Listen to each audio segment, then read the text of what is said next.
very much, Mr. Speaker. Mr. Speaker, this government talks big when it comes to the oil and gas industry covering the costs of cleanup after development.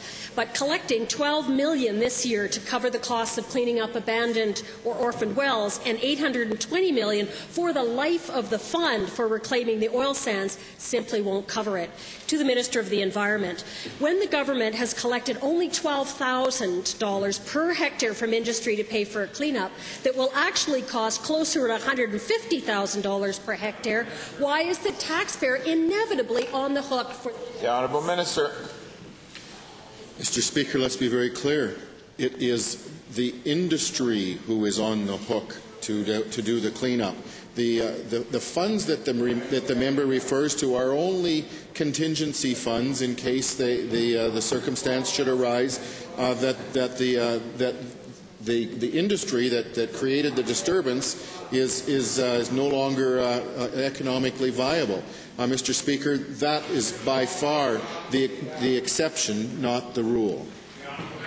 Sorry, the bottom line, the buck stops with the taxpayers if there's no oil company to cover it. So still to the Minister, why won't the Minister require companies to put up the cash for cleanup at the start of a project with the opportunity for top-ups as the project expands, instead of allowing oil sands companies to push payments to the end of the life of the project? That increases the risk and the liability for taxpayers if the companies go bankrupt or walk away. The Honourable Member. Well, Mr. Speaker, I'm a little confused. I don't know if the member is referring to oil sands development or oil and gas well development. But on the assumption, well, she says both, Mr. Speaker. Unfortunately, there's two sets of rules. So I can't answer the question in the way that it was asked. But I will say, Mr. Speaker, that we have been developing a very robust new revised regime for mine liability, and I announced last week that we would be coming forward with the details, and I encourage the member